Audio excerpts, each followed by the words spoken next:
Hey folks, Coach Bryant here. I am sitting in the comfort of the BPC remote office, aka my house. I don't know who saw it, but this past weekend we had the Kona World Championship Triathlon. It's an Ironman distance event, and as most of you probably know. But the cool thing with power meters and all this data now, essentially our business revolves around coaching athletes, managing their data, and then developing a program based around what's going to work best for them in their event here at BPC Coaching. But the great thing is a lot of the pros are starting to release their data, and it's something that you can go in and take a look at. So as you can see, I've got, you can see kind of a crazy map here. If you're not familiar with this, we're going to break down just a little bit of the basics.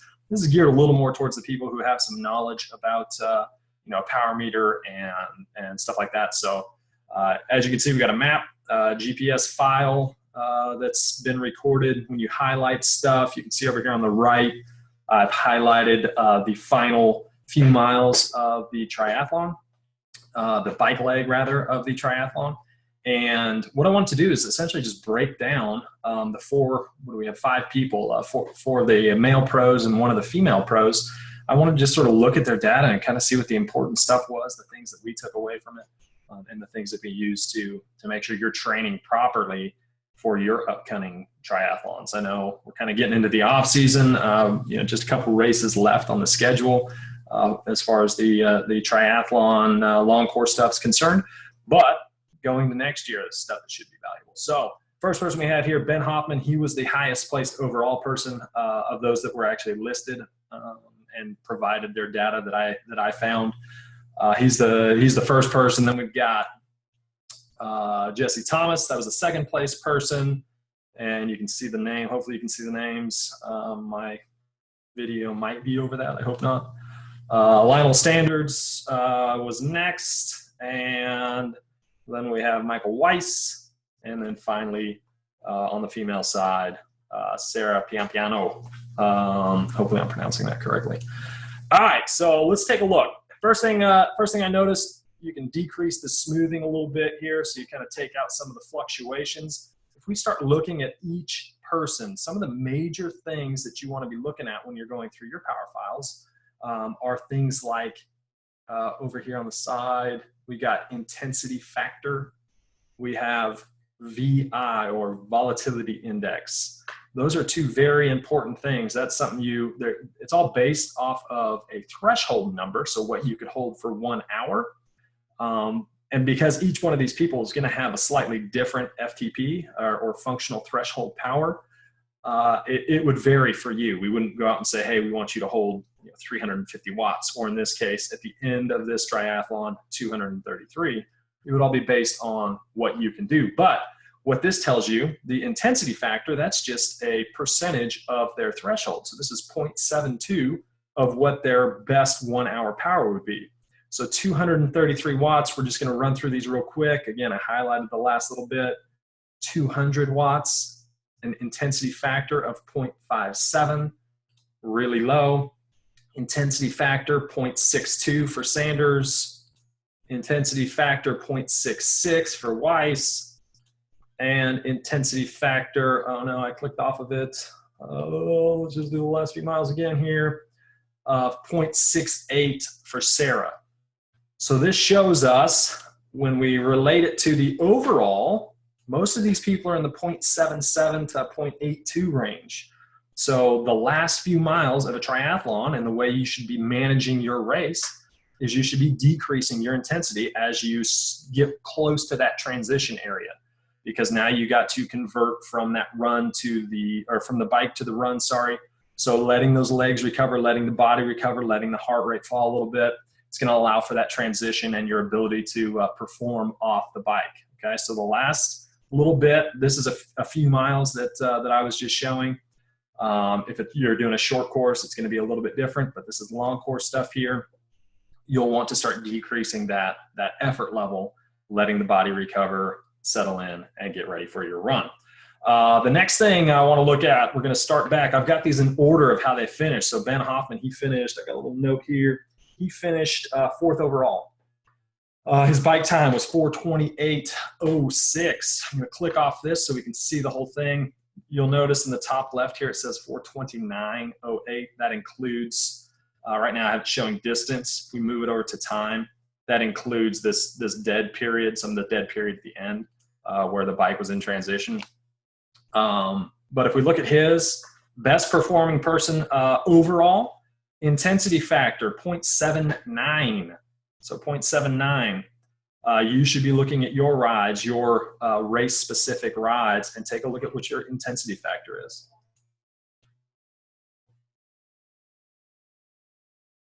Now let me click off here. Hopefully, if we look at Jesse, 0.75 for the entire race. Clicking off here, we've got Sanders at 0.77. Sanders and Weiss, actually, they had the two fastest times. Weiss was at 4:25:51 on the bike, and then Sanders was 4:26:35 recorded time. But again, 0.80. Now, if you take a look at your rides, what is your intensity factor at? That is going to be a very important thing as you go towards your race, but also in managing your effort and developing your race plan. So if you take a look at these long course pros, they're holding between 0.77 and 0.82, as we saw. We already looked at Sarah's.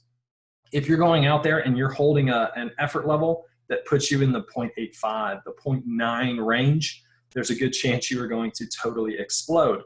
On the other hand, if you're going too low, if you're in the 0.65 range, there's a good chance as well that you may leave a whole lot of time out there on the course. Okay, so that gives us kind of a ballpark. Now, obviously, these are pros. It may be a little bit different. If it's your first Ironman versus the pros that are doing multiple, you'll probably want to be on the lower end on this if you're not as experienced. Now, the next big thing is Volatility Index. So basically what Volatility Index does is it looks at normalized power, and hopefully that's showing up here. We're looking at Michael Weiss still.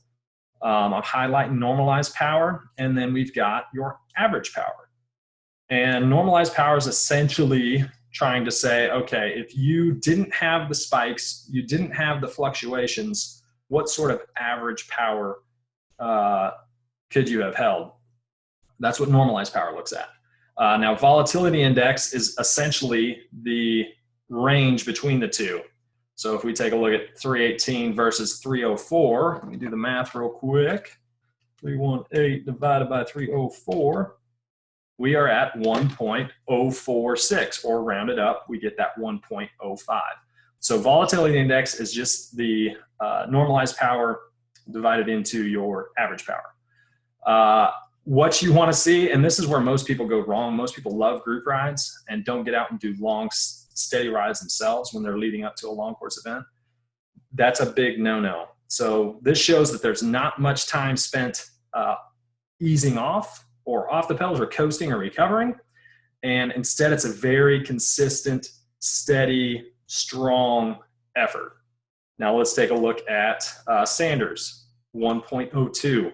So that range, 306 for the normalized, 299 for the average power. He was on the gas the entire time. Very few points in time where he was spiking real high or dropping real low. It's this very managed, steady effort. Take a look at Jesse, beating a dead horse here. 278, 257, a volatility index of 1.08. That's actually one of the highest. He had 4:34 ride time, so the slowest of all the people, but was the second best, 16th overall, so second best out of all the people on this comparison in the overall. And lastly, the person who finished the best, Hoffman, who had a solid 4:28:06 bike time, was at a 1.06, so 255 average, 271 normalized. Now, one of the things that was interesting with him relative to the other people, and I didn't highlight it, but on the actual climb, he held a much higher intensity factor. So 0.94 was his intensity factor. That was the highest of all of them. Most of the others climbed up in kind of the 0.85, 0.86 range. So what he did is he hit the hill harder. And you'll see again on most of these hills, he's hitting them pretty hard relative to what his average power was. So again, 0.92 on this climb. So when the hills were happening, he was pushing harder, 0.97 on the kind of final climb coming in. So he was pushing harder, holding a higher average speed as a result. And then he was also spending a little more time easing off and recovering on some of these downhills. You'll see 195 or a 0.62 intensity factor over this span on the first part of the downhill. So what he did, and this probably was part of his race plan, is he wanted to hit things harder, keep pace high when the course was the most challenging. That's when you have a lot of time to reap more rewards. Now, in a long course event, you don't really want to go too hard or too high for too long, because that will really zap the energy and take it out of the legs. But it's a good way to increase your overall average speed. So that was one thing I noticed with his versus some of the others, is he pushed it harder relative to his power, functional threshold power, than what the others did. So those are the main things I wanted to talk about. I'm sure some of you are curious. I went through and actually calculated their threshold powers based on what these listed intensity factors were, and to run through them. So Ben Hoffman, his threshold power, assuming they have it in there correctly, is 343 watts. So that's what he would be holding in an all-out effort for 1 hour. There was his, and his average was 255. Moving on to Jesse Thomas. Thomas was at, I calculated his at 371 watts for his 1 hour max power. So getting up there, that's definitely a strong, strong number. Sanders was at, my calculations, 397 watts for 1 hour power. That is big time numbers for sure. And then finally, Michael Weiss, he was at, on the men's side finally, he was at a calculated power 1 hour of 385. Lastly, for our females, we have Sarah, and she, I didn't calculate hers. I can do that real quick. So all we do to calculate that, we go normalized power is 212. We divide that by the intensity factor, which is 0.82, and that would give us a 259 watt threshold power for Sarah. So just to kind of see where you stack up in an absolute power head-to-head competition with those pros, there's a look at it. To get a feel for what World Tour cyclists are pushing, so that are only focused on the bike event, a lot of them are going to have threshold power that's up in the low to mid 400 range.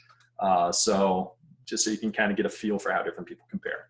I know this is getting kind of long. I think I covered everything I was wanting to. As far as training is concerned, the big takeaway here, as you get closer to your event, you should maybe look at eliminating some of the group rides you are doing. I know it's more fun, a little more exciting. However, when I take a look at intensity factors and volatility index, even if intensity factor is the same, so you're riding at a same percentage of your threshold average over the course of the ride, what we see are volatility index that are so much higher. So like 1.25, 1.3, a huge discrepancy there. So that means you're not teaching your body to keep this hard, steady effort, pressure on the pedals constantly, and instead you're getting these highs and lows, recovery periods. And it's a different stimulus that your body needs to adapt to. For those that hate the trainer, that causes you to have to keep that consistent, steady power. And you'll notice if you do a 1 hour trainer ride versus a 1 hour outdoor training ride, you're going to be a lot more smoked after that 1 hour training ride because you are spending the entire time pedaling. Very, very similar to what you have to do in a triathlon. So I know this is getting long. Hopefully that helps. If you have questions on power training, feel free to let us know. We've been talking about throwing around the idea of doing like a little Q&A webinar, or possibly how to train with a power meter webinar or maybe just a live video where you can shoot out some questions and we can answer them for you. If you have any other questions or curious about coaching and how a coach can help you, feel free to contact us either on Facebook via our BPC Coaching Facebook page, or you can email us info@buildpeakcompete.com. I think that's it. Hopefully you are all having a great day. And as always, trust your training.